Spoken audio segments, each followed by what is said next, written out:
किसी जमाने में हिंदी सिनेमा के पटल पर धूमकेतु की तरह उभरा था ये कलाकार। शख्सियत ऐसी कि कई नामी और स्थापित चेहरों को इनसे जलन होने लगी थी। 70 के दशक के शुरुआती सालों का एक ऐसा चेहरा थे विजय अरोड़ा, जिनके बारे में खुद सुपरस्टार राजेश खन्ना ने कहा था कि इनके बाद अगर कोई पंजाबी मुंडा बॉलीवुड पर राज करेगा तो वो विजय अरोड़ा ही होगा। मगर अफसोस कि ऐसा कभी ना हो सका। करियर की शुरुआत में बॉलीवुड में सनसनी बने विजय अरोड़ा क्यों आगे जाकर सफल नहीं हो सके, और वो क्या गम था जिसने आखिरी सांस तक उन्हें परेशान किया। चलिए जानने समझने की कोशिश करते हैं। विजय अरोड़ा का जन्म 27 दिसंबर 1944 को गुजरात के गांधीधाम में हुआ था। बचपन से ही इन्हें एक्टर बनने का शौक था, तो अपनी पढ़ाई पूरी करने के बाद ये एक्टर बनने मुंबई आ गए।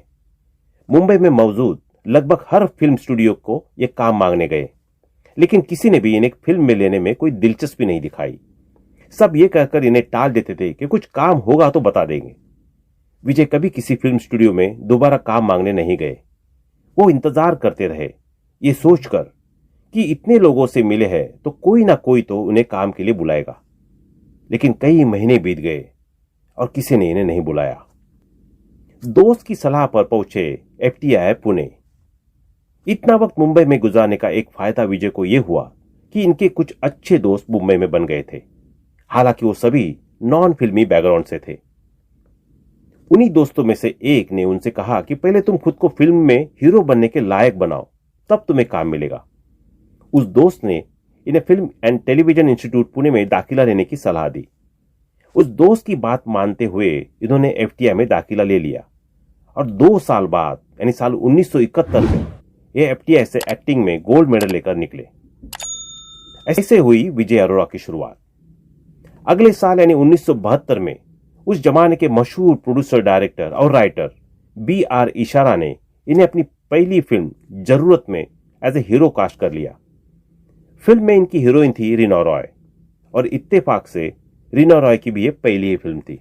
फिल्म तो कोई खास कमाल नहीं दिखा पाई, लेकिन विजय अरोड़ा जरूर अपनी क्विटनेस के चलते लड़कियों के बीच में पॉपुलर हो गए। इसी साल विजय की 3 और फिल्में आई। ये फिल्में थी राखी और हथकड़ी, सबसे बड़ा सुख और मेरे भैया। ये तीनों ही फिल्में बॉक्स ऑफिस पर औंधे मुंह गिर गई। फिल्म इंडस्ट्री के लोगों को लगने लगा कि इस नए लड़के को लोग पसंद नहीं कर रहे हैं। मगर 1973 में एक ऐसी फिल्म आई जिसने विजय को लेकर फिल्म इंडस्ट्री में फैली इस गलतफहमी को पूरी तरह से खारिज कर दिया। यादों की बारात से कर दिया कमाल। करियर की शुरुआत के पहले ही साल में जब बैक टू बैक विजय की 4 फिल्में फ्लॉप हो गई, तो फिल्म इंडस्ट्री में बहुत से लोगों ने यह मान लिया था कि इस नए लड़के के नसीब में कोई हिट फिल्म नहीं है। लेकिन दिग्गज प्रोड्यूसर, डायरेक्टर और राइटर नाजीर हुसैन ने विजय पर भरोसा जताया और उन्होंने विजय को अपनी मल्टी स्टारर फिल्म यादों की बारात में चांस दिया। 3 भाइयों के मिलने और बिछड़ने और बिछड़कर फिर मिलने की कहानी वाली इस फिल्म में विजय ने जबरदस्त काम किया। फिल्म में उन पर फिल्माया गया गीत चुरा लिया है तुमने लोगों की जुबान पर चढ़ गया, सिजलिंग जीनत अमान के साथ विजय की जोड़ी ने कमाल कर दिया। इस फिल्म से हुए मशहूर। इसी साल विजय अरोड़ा की एक और फिल्म आई जिसमें इनके काम को खूब सराहा गया था, और वो फिल्म थी फागुन। और इस फिल्म में वहीदा रहमान और जया भादुरी जैसे दिग्गज एक्टर्स के साथ ये नजर आए। फिल्म में वहीदा इनकी सास बनी थी और जया भादुरी इनकी पत्नी बनी थी। इस फिल्म के बाद विजय अपने करियर की पीक पर आ गए। फिल्म इंडस्ट्री में हर तरफ इनके चर्चे होने लगे। उस जमाने में कई बड़े एक्टर्स इनकी एकदम से बड़ी लोकप्रियता से परेशान होने लगे। राजेश खन्ना ने तो एक इंटरव्यू में यहां तक कह दिया कि उनके बाद उनकी जगह अगर कोई ले सकता है तो वो केवल और केवल विजय अरोड़ा है। राजेश खन्ना के साथ फिल्म रोटी में विजय को एक छोटा सा सीन निभाने का मौका भी, बड़ी फिल्मों का बने हिस्सा। विजय ने कई बड़ी फिल्मों में काम किया। बॉलीवुड की A क्लास एक्टर्स के साथ सिल्वर स्क्रीन शेयर की। जीनत अमान, आशा पारेख, वहीदा रहमान, जया भादुरी, परवीन बॉबी, शबाना आजमी, तनुजा, माला सिन्हा, मौसमी चटर्जी और बिंदिया गोस्वामी, इन सभी एक्टर्स के साथ विजय फिल्मों में नजर आए। बिंदिया गोस्वामी के अपोजिट ये फिल्म जीवन ज्योति में नजर आए थे और ये इनकी पहली ऐसी फिल्म थी जिसमें लीड रोल में इकलौते विजय अरोड़ा ही थे। कोई दूसरा बड़ा चेहरा इस फिल्म में नहीं था। मौसमी चटर्जी के साथ आई इनकी फिल्म नाटक भी एक ऐसी फिल्म थी जिसे इन्होंने अपने दम पर हिट कराया था। बयां किया था ये दर्द। यादों की बारात के बाद 6-7 सालों तक विजय का फिल्म इंडस्ट्री में काफी नाम रहा। हालांकि इस बात का मलाल इन्हें हमेशा रहता था कि जब भी फिल्म इंडस्ट्री के टॉप एक्टर्स की बात होती है तो उन एक्टर्स की लिस्ट में इनका नाम शुमार नहीं किया जाता है। एक इंटरव्यू में विजय ने इसके बारे में बात करते हुए कहा था कि उन्होंने कभी भी फिल्म इंडस्ट्री में होने वाली राजनीति का हिस्सा खुद को नहीं बनने दिया, ना ही उन्होंने फिल्म पाने के लिए कभी किसी तरह की कोई लॉबिंग की।